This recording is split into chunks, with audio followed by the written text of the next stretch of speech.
It seems at the moment we are all at the mercy of AI and algorithms. I mean, let's be honest, they determine that next binge-worthy box set that we're going to consume, or even what song we listen to, what products we might want to buy. Even new listeners to this podcast will be determined by an AI algorithm. But this gets much, much more serious when it comes to getting your hands on credit.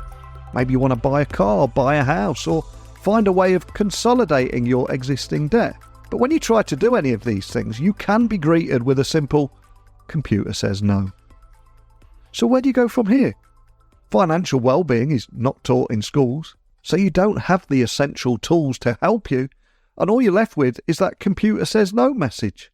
And all that is coupled with stigma around finances and debt consolidation. So today I want to find out more about a company that is leveraging technology and knowledge to arm you with the tools that you need to improve your financial well-being. And to do just that, I've found someone that is at the forefront of transforming how we interact with our finances.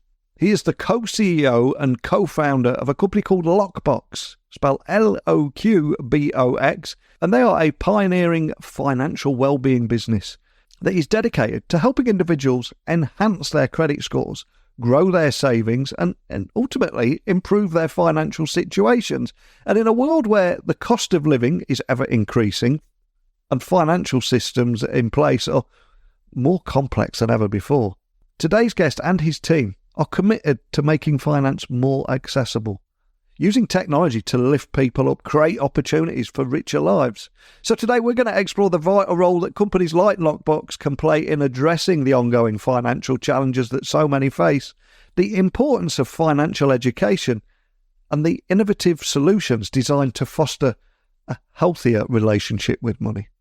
Now, before we go into today's interview, though, I just wanted to talk for a moment about how legacy managed file transfer tools are becoming dated and lack the security that today's remote workforce demands.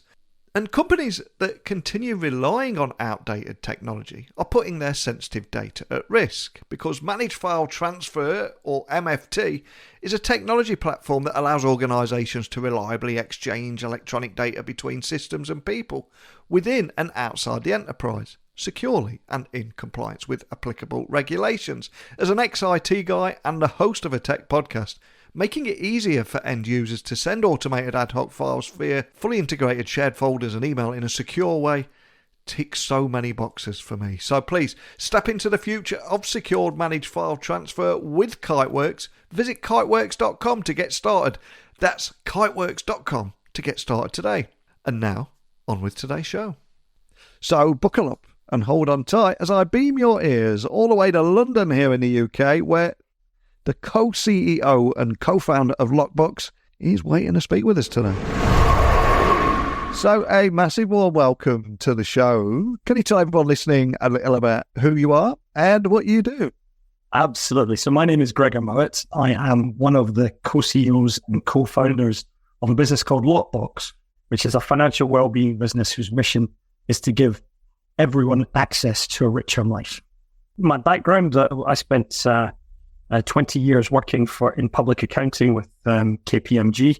I never worked for them in the UK. I traveled all over the world with them. I started in Brazil, went through Southeast Asia, Northeast Asia, and then I finished up via Central Asia in Moscow. And throughout that time, it was a perfect opportunity for me to observe how financially excluded people behave and the impacts that the financial systems have on them in both emerging markets and very developed markets. And interestingly, the big takeaway is the impact is much the same, albeit with different levels of importance in terms of survival versus pain. If you're in the emerging markets, it can be a matter of life and death, whereas in the more developed markets, there's usually some form of safety net. Wow, there's an incredible backstory there. This took you all around the world, a variety of roles. So much to unpack. So I'm going to have to ask you your origin story, or more importantly, the inspiration behind Loqbox and how you envision this transforming the financial system to make finance more accessible, especially for those affected by the cost of living crisis. It seems that your travel had a lot to do with that. But can you tell me a little bit more about the inspiration behind the company? Well, absolutely. So when I finished with KPMG in 2016 and I left Russia. I moved back to the UK and I was looking for how to best use my time. Having had a very rewarding career with KPMG, I was looking for something a little bit more, because KPMG, and for those who don't know, is one of the big 4 professional services firms that provide accounting, tax and advisory services to large corporates all over the world. And it's a great business, but it's an amoral business. It's not for good, it's not for bad. It'll work with big pharma, big tobacco. They'll also work with not-for-profits and charities. And so it's very much just an amoral business. It chases the feeds. And I was looking for something more than that. And I had the incredible good fortune of being introduced to my now co-founder, Tom Eyre, who, after a career within military intelligence with the British Army, had gone overseas and worked in Kazakhstan. We both worked in Kazakhstan. That's why we were introduced, actually. And he'd been selling investments and other financial products to expatriates in Kazakhstan and Shanghai. He then moved back to the UK and set up a corporate debt advisory business at the beginning of the financial crisis, understanding that corporates were going to need help. And in the course of that, a couple of things happened. First of all, that corporate debt advisory business bought, or rather corporate restructuring business, bought a personal debt advisory business. And it was Tom's partner that did that. And Tom, looking over this chap's shoulder, saw really firsthand the negative impacts if you get it wrong as an individual in the UK. And he took that together with the experiences he'd seen in Kazakhstan, Shanghai and elsewhere, and started to think, is this right? Second thing that happened is Tom's sister, Lauren, graduated from Guildford Law School and got a good job in the city. So exactly the kind of profile of person you would think large lending organizations would be interested in helping with fulfill their aspirations.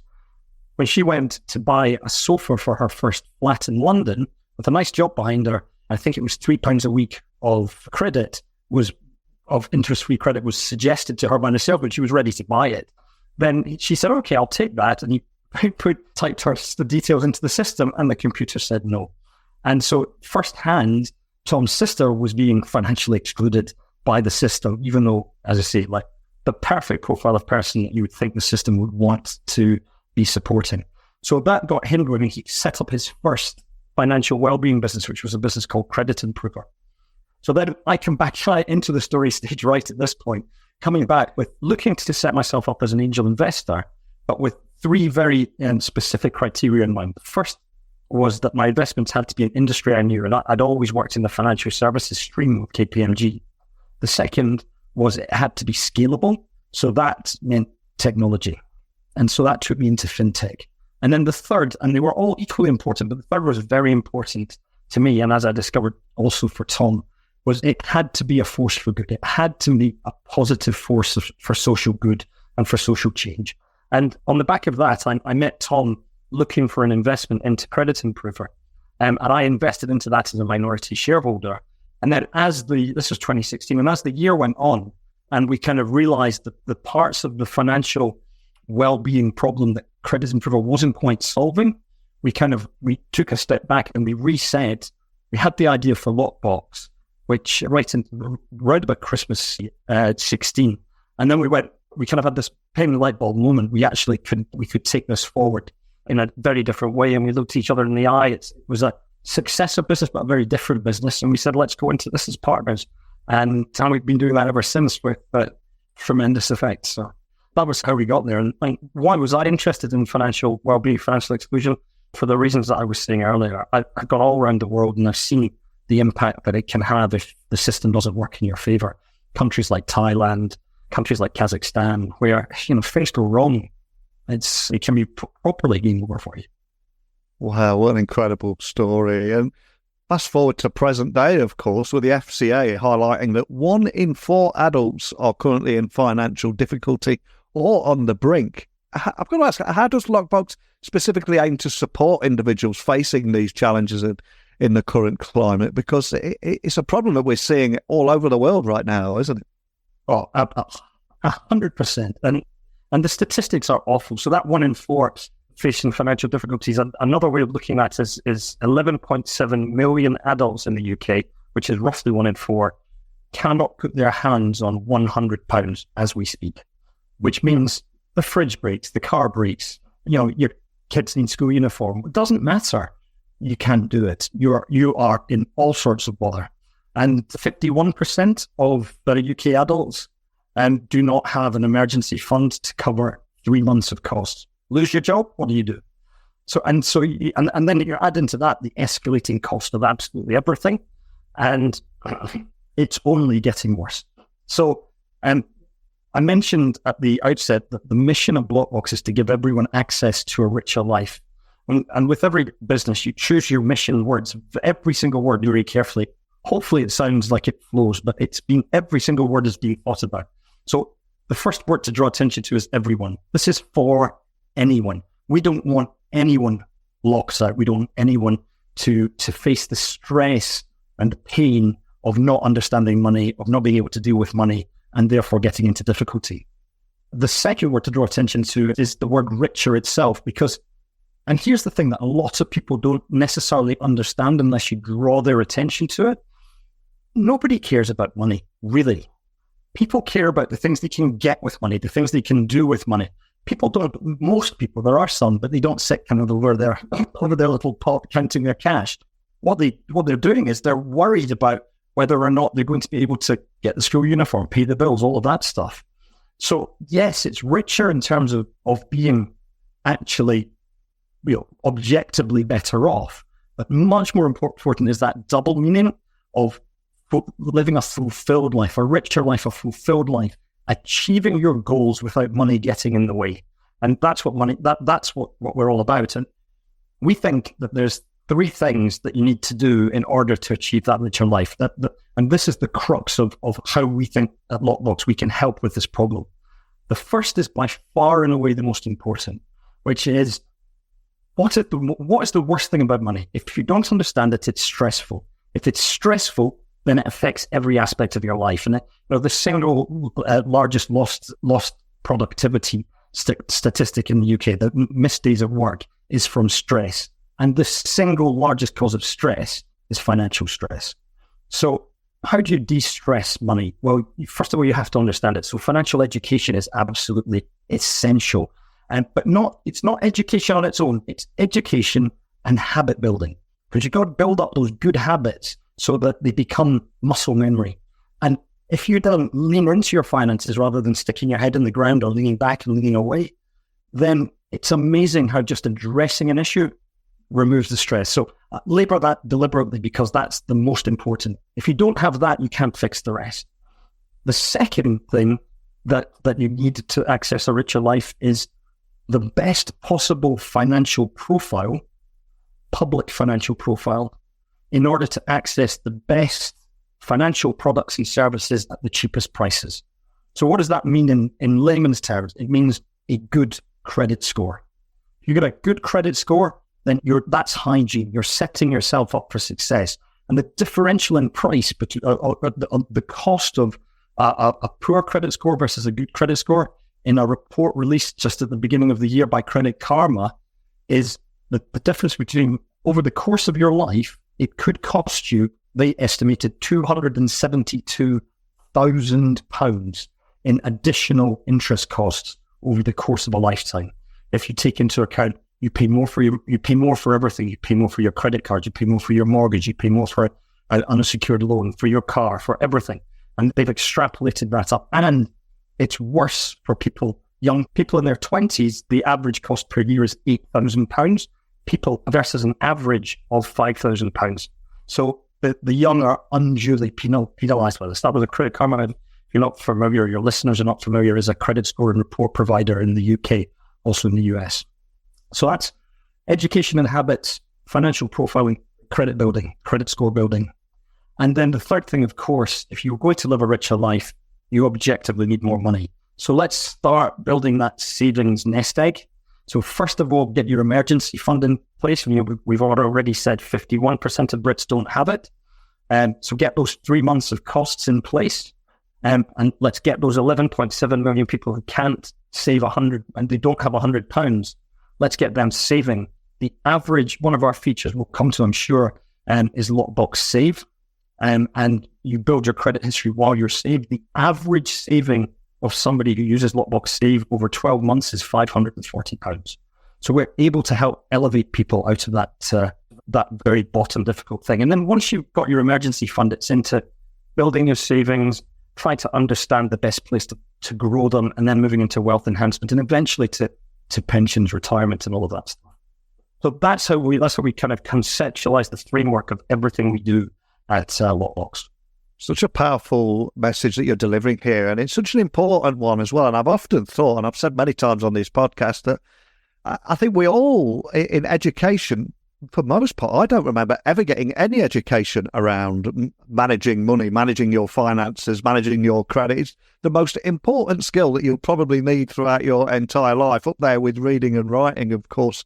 And it's just not taught in schools. And for the most part, many people leave education with a whole heap of debt from university, and then they go to get a loan, like your example, very early on, to try and get some credit there, and an AI algorithm or a credit score will say, no.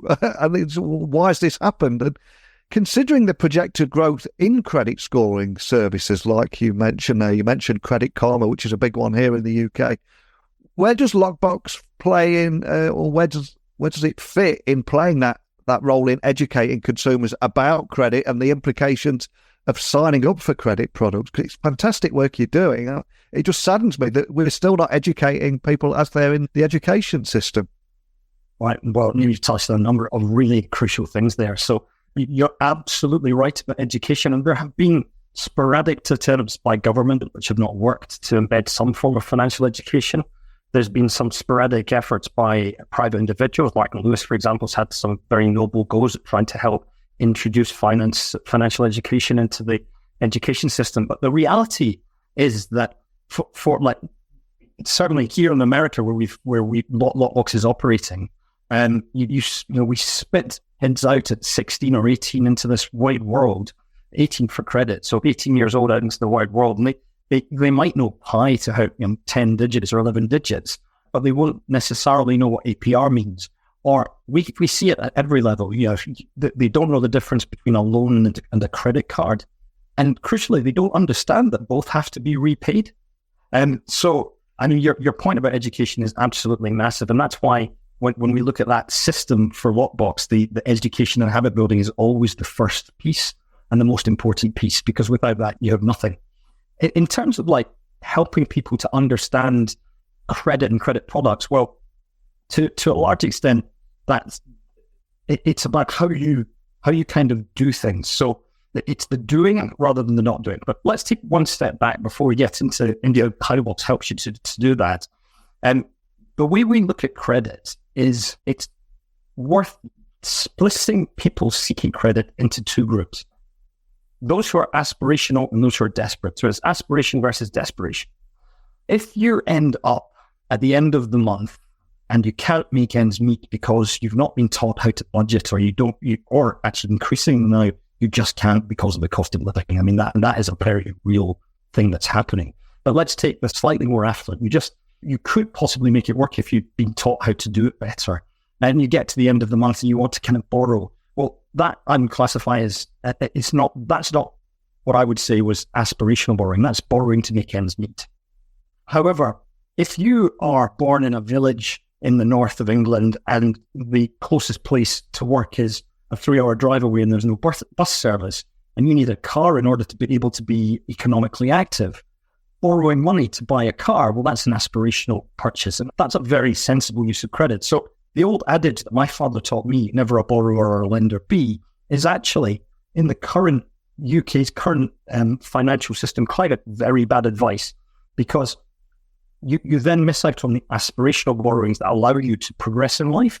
But more importantly, if you don't start, because of the way the system is stacked and created, if you don't start by borrowing something, then the system will always assume that you are unable to repay a loan and you will never be able to borrow anything. So you get to that moment in time where, again, how do I apply for a job? Oh, I need access to the internet. I need a phone. I'll get a phone on a contract. No, you won't, because you've never borrowed anything. So the credit system doesn't know you exist and it doesn't believe in you. So no, you cannot have that phone, and no, therefore you can't get that job. So So first of all, we separate aspirational borrowing versus desperate borrowing. And then we encourage people through all of our communications, all of our learnings, to pick your borrowing carefully. So, and once you, for example, if you need a credit card, how are you going to use it? Credit card is a fantastic transactional tool, but is not a great borrowing tool because it typically has it's a very expensive way to borrow money. So like if you're a young person, you're getting access to, say, a 39% interest rate on your APR there, and you carry a balance, that's a very expensive way to borrow money. However, using a credit card, because it allows you to kind of have a single payment leaving your bank account once a month where you clear your balance, and it helps you understand, because of the way that the statement is laid out, it helps you understand where your spending is going, rather than having it all kind of in and out of bank accounts. Well, that's actually a really sensible use of a credit card. So we teach people things like that. And then the second thing that we do is through our different features. So that's the educational part, but through our different features, we actually teach by doing. So one of our features is called Loqbox Grow, for example. Loqbox Grow allows you, instead of paying your Loqbox membership subscriptions, we have two memberships. We have a free membership and a paid for membership. And they have lots of different features in them. But in the paid for membership, if you use Loqbox Grow, you can post pay your weekly membership at the end of the month one time, instead of paying it 4 times over the course of the month off your debit card in advance. So if you consume a service before you pay for it, that is the textbook definition of credit. And that allows us to then report that to the credit reference agencies, which then builds your credit history and builds your credit score. With every payment, we have a whole load of email interactions explaining to our members why they're doing this, why it's important to settle off your bill. If you miss the payment, then it reflects badly on your credit history. And if you do pay it, however, it reflects very well on your credit history. And what we're effectively doing is teaching them exactly how to manage that very dangerous tool that we've just talked about, the credit card. So that when they finish with Loqbox and they're ready to just move into the, shall we say, the real credit world where they're using transactional tools to achieve their goals, they've already got that mindset, that habit building that we talked about is already baked into everything they do.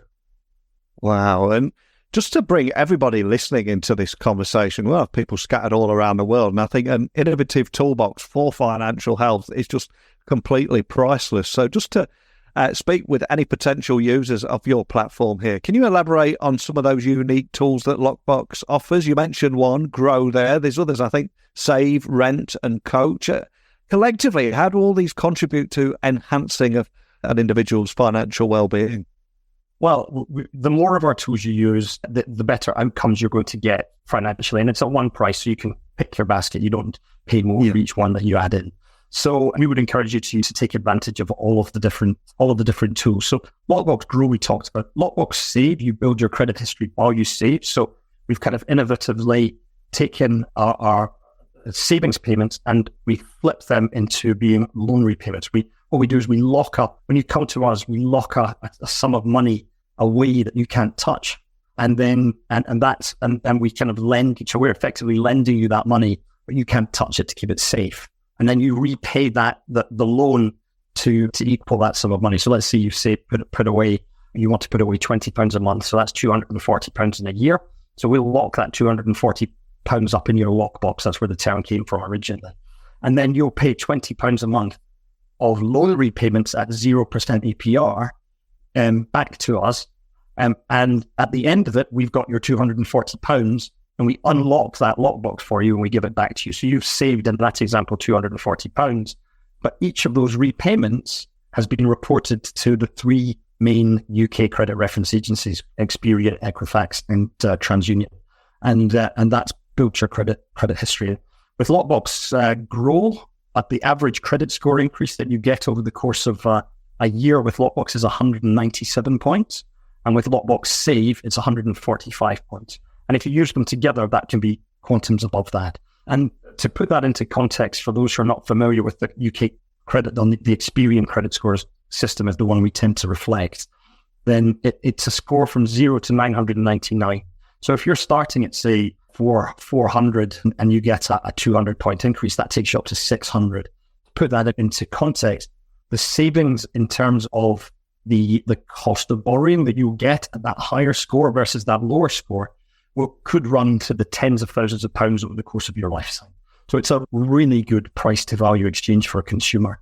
That yes, it costs you, I think, £130 over a year, but you could end up saving, the Credit Karma would have you believe 272,000. We're a bit more conservative in our numbers. We tend to say 20 to 50,000 pounds over the course of 25 years.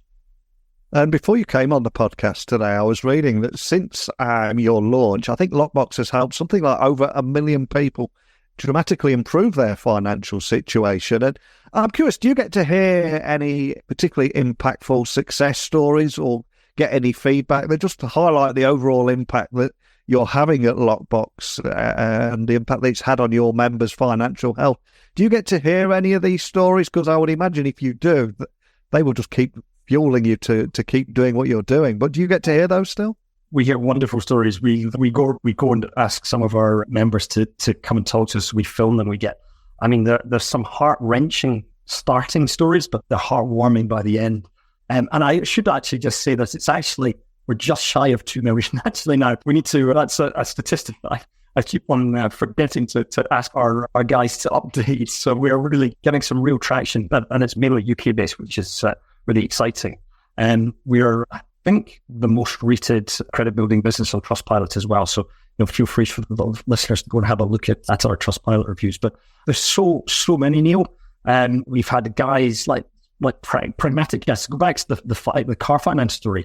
We had a guy who had some trouble, I think a divorce, and a bit of trouble in his credit history in the past. And he built his score up with using Loqbox and refinanced his car. And in the year or 2 years following the refinance, saved himself £1,400. And so that was lovely. But by far away, my favourite is we had a lady who, this is quite an old one, but it touched such a chord because and particularly in this cost of living crisis that we're living through now, it really chimes. It was a lady who, she wrote to us and said, every year comes to September, it's the start of school, and I go into a sweat about getting the new school uniform for my kid. This year, I unlocked my Loqbox save in August. I took the savings out. We went to the shop. We bought the uniform. There was some money left over to spare. My credit score's gone up. Thank you very much. I've started my Loqbox for next year already. So incredible story, man. And of course, you can't do any of this on your own. And I would imagine there's a fair amount of partnerships. In fact, before you came on, I was doing that research. I was reading that you got partners with organisations far and wide, from TSB, ClearScore, and Step Change, to name but a few. But how do these partnerships help you enhance the services that Loqbox provides and ultimately supports that mission of financial inclusion? Because as I said, you can't do it on your own, and these partnerships must be a big part of what you do too. We absolutely couldn't do it on our own, and our partnerships are everything. We work with some really inspirational, amazing businesses, and you've named and charities, and you've named three of them there.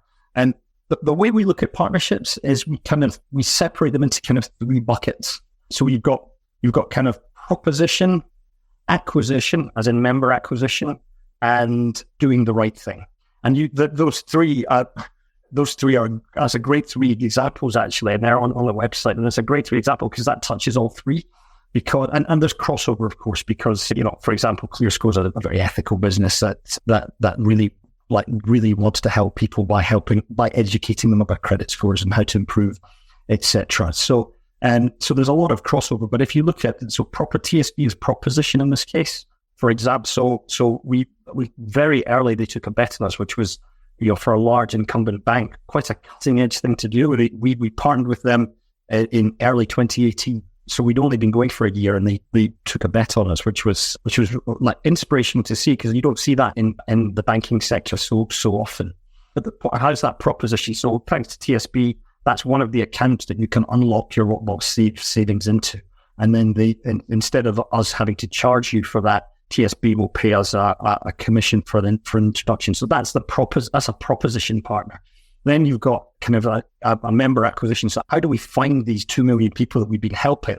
And one of the big routes that we do is we go to businesses who are providing services that they're not able to provide because people's credit scores are not sufficiently active. So ClearScore and Credit Karma, we work with both. they're both free credit score and report providers classified in fintech land as aggregators, data aggregators, which means they aggregate offers. And in this case, you build your credit score up. Why? So you can get that aspirational credit. So they have panels of credit offers that, knowing your credit score, you're going to have a good chance of being accepted for. And if you go through their panels and you get to the bottom and you haven't seen what you're looking for, the Loqbox can sit there and it's kind of the message is, well, you're not quite ready for the cost of borrowing that you're going to get, or maybe you get no offers at all. Why don't you try Loqbox, build up your credit score, come back, and when you build your credit score, come back again in the future and we'll help you out there. And then doing the right thing, step change. So sometimes, sadly, people come to Loqbox. We open our doors to everyone, as we said, but sometimes they come and people who are already very over indebted. So they've got too much debt, they can't service it, it's expensive. And what we then do is we say to them, look, Loqbox is not what you need right now. You need help to consolidate your debt, or to enter a debt management plan so that you can get debt free in the future. And then come back to Loqbox and we'll help you reestablish yourself. And you'll already have had a lot of education from Step Change. We'll keep that education process going, and hopefully you'll never get back into that situation again. So they're the three kind of buckets of partnerships that we look at. And I would imagine as well, as financial trends and challenges continue to evolve, I've got to ask, as we look towards a maybe even uncertain future, what future developments do you foresee in the realm of financial well-being? And you must be keeping a very close eye on the situation. And also, how are you at Loqbox preparing to meet some of these changes and some of these challenges? Right. So I mean, this is the absolute nubble of it. So we touched a little bit on this over the course of the chat so far. Yeah. But I think there's kind of two distinct groups that you can kind of look at. There's group number one are people who are, their financial well-being suffers because they don't engage with their finances, but they have actually, I think everyone would like more, but they've got enough money to survive, even in the cost of living crisis. But what's happening is they've never budgeted, they've never planned, and the cost of living rises and they're starting to find it in difficulty and they find they're stressed. That's one group. The second group is the group who they just don't have enough money and they're really struggling. And they were struggling when the cost of living was here. The cost of living is now here and is now gone up to here, and they just don't have enough money. So for the first group, the answer is all about education, the habit building that we talked about before. Much more important for them than even the credit building. Credit building is hygiene, but it's lean into your finances and start to take the effort to try and understand, use all the tools available to you, build them up. And I think that's going to be absolutely crucial for that group. For the second group, it's all about destigmatizing the situation and getting the conversation, the financial conversation going. And I think there's an effort by every lever of society. There's not-for-profits who can help with that, like Step Change and others. There's government can play its role in terms of encouraging people not to feel bad if they're struggling with money, and business as well. So we were just invited by business in the community to join their task force on the cost of living crisis, along with businesses such as TSB, who we've already mentioned, AXA, OVO. There's a number of others on there, like really impressive businesses. And so it's really incumbent, I think, on these businesses to start flagging where people can get help. So don't just, for example, you haven't paid your, let's just pick you haven't paid your telephone bill. Don't just chunder straight into a collections process. Highlight really clearly where you go to, like, are you struggling? Go and speak to the money advice service. Go and speak to Step Change. Make it really helpful for them and really easy for people, and make them feel like they're not bad people because they got this bit wrong, because it's complicated, it's difficult, and the cost of living really is rising. So I think then it's about getting that conversation going for that first group. And for the second group, it's about destigmatizing the whole problem so that they seek help as soon as they possibly can and they don't wait. So there's nothing worse for your mental well-being than sitting, going like this with your finances. Oh no, what am I going to do? How can I make ends meet? As soon as you start having that conversation, and Step Change, I think, released that I think 31% of people as soon as they'd had their first conversation, it felt an enormous sense of relief that the conversation that is now happening, a solution is being generated. And to do that, you've got to destigmatize the problem. So true. Everything you're saying there. And I would imagine we've got people listening all around the world. And financial well-being is, I think it's unique for every single individual, no matter where anybody listening is. And I suspect that those words that you just mentioned there about sitting there worried, how they're going to find their next payment, how they're going to navigate forward, how they're going to plan for their future. These are all things that you can speak directly into their ear now. So for that person that is sat there now, maybe they are concerned, they need to take that step. They know they need to take that step. But what advice would you give to that individual looking to improve their financial health and credit score so they can be the master of their own destiny and succeed in today's economic environment? Probably the most important thing that you can do is start today. Yeah. So, this is one of Tom's favorite lines. I very happily nick it. When's the best time to plant a tree? Oh, 50 years ago. When's the second best time to plant a tree? Today. So you've got to start building. If you don't put it off. So if you think about the elements of general well-being, you've got your physical well-being, your mental well-being, and your financial well-being. And if in that triangle any one of those is off, the others will fall off as well. And so understand that, and understand that your financial well-being is as important as your mental well-being and your physical well-being, even though it's only been very recently that people have started to talk about it. So if you go back in time, you go back to kind of the 80s, and people started to take agency over their physical well-being.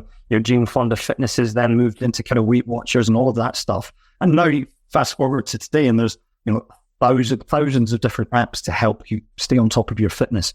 Nobody ever takes a second thought about considering their personal physical well-being, so they're fine. The mental well-being started a little bit later, the early 2000s, but people are now much more prepared in the workplace, in the home environment, to talk about their mental well-being and to treat it as something that needs to be cared for.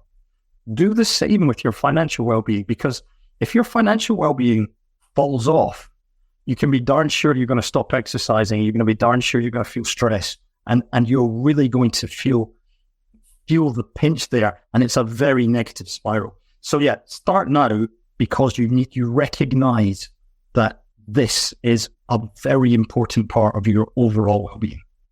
Fantastic advice. I think a very powerful moment to end our discussion today. But I cannot thank you enough for sharing your insights. I'm going to ask you to leave everyone listening with one final gift. I'm going to push my luck here. And we have a Amazon wish list where I ask my guests to leave a book that means something to them that they'd recommend, so people can check that out, or a song to add to our Spotify playlist.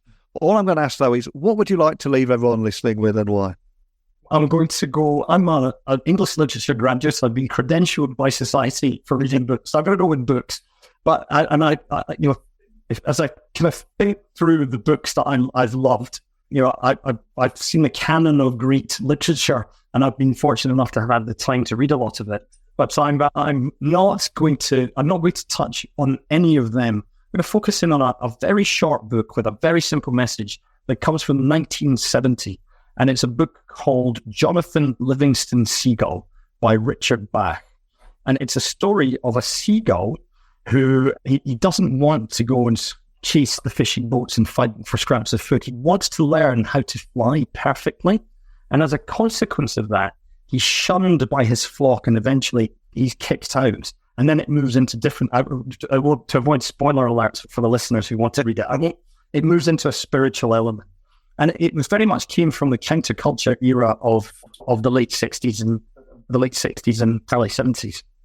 And the reason I found that so inspirational is because it tells you to pursue your dreams, but only if you try. It focuses on relentless curiosity, which is one of the Loqbox corporate values. And if you're constantly curious, you will get great outcomes in life. And I loved it because it says chase your dreams, and if you try hard enough, they'll come true. And as I got older, back in my 20s, I read it first in the mid-90s, and back in my 20s, I was just really excited about pursuing your dreams. And then now, as I got older, And perhaps as I go about drift into my own mortality, the spiritual element means a little bit more to me now. I read it again quite recently, so it's quite fresh in my mind. You and me both, my friend. Absolutely love that. I will get that added to our Amazon wish list. And for anybody wanting to check out Loqbox, what's the best starting point? And equally, if they want to contact you or your team, or if you've got any questions or just want to find out more information, where would you like to point everyone listening? Well, I would say the best thing to do, we're a pure online business. The best thing to do is www.loqbox, that's Loqbox, or just Google Loqbox. If you're in the US, then to get the full range of things that Loqbox does, then you need to find the GB site. But everywhere else in the world, you'll land on the GB site. And at the very beginning of this podcast, we said that according to the FCA, 1 in 4 adults are in financial trouble or on the brink of difficulty. And I think when you combine that with higher interest rates, higher fees driven by mainstream banks and lenders that are tightening up borrowing criteria right now, this has meant increased economic turbulence and rising costs of financial products. And I always say at the end of every episode of this show that technology works best when it brings people together. And one of the things that attracted me to you and what you're doing and why I wanted to get you on here is since 2017, you've been helping nearly 2 million people now build their credit scores, improve their financial well-being, and use technology to do just that. And as a result of you leveraging that technology, 88% of your members have tracked their credit score, have seen improvements. And it is a variety of ways that we talked about there, from Save, that free way to build a credit score without the need for a credit card, that Grow, that introductory interest-free credit account that members can use to boost their score. And I think most importantly of all is the coaching feature, that financial education tool that helps members open up opportunities through simple steps, trick, hacks, all these things that build confidence, build knowledge, build habits. And I did say very early on in our conversation today, it still pains me that we don't teach this stuff in school. So kudos to you and your team there for leading the way, leveraging technology to make a real difference to people's lives. Thanks for sharing your story today. Thank you very much for having me on, Neil. It's been an absolute pleasure. Wow, what an incredibly cool guy. And for me, I think it's clear that the path to financial wellness is both a personal journey and a collective challenge. And Loqbox's mission to provide tools, to provide education, to improve financial situations is more crucial than ever, especially considering rising living costs, economic uncertainty. And for anyone looking to take control of their financial health, from building credit scores to just managing savings more effectively, I'd love to hear your thoughts today and how Loqbox might be able to help you. Maybe some of them tools such as Save, Grow, Rent and Coach would appeal to you. Maybe they don't. Maybe you've got something else that you use. Maybe you've got other methods. Whatever it might be, I'd love to hear your thoughts and the things that you're experiencing at the moment and how you're using technology to help you. You can email me, techblogwriter@outlook.com, Twitter, LinkedIn, Instagram, just @NeilC.Hughes. Please, I'd love to hear your thoughts on this. Let's keep this conversation going. Because as I said many times in this episode today, nobody has to feel bad about anything here. To the best of my knowledge, we still don't teach financial well-being in schools. People are leaving education, they've got mountains of debt, and they don't have the tool set to drive them forward in this life. And hopefully technology and tools like Loqbox can help that. So I hope this discussion was useful to you, and it inspires you to take steps towards a financially healthier life. But that's it from me today. So thank you for listening as always, and until next time, don't be a stranger.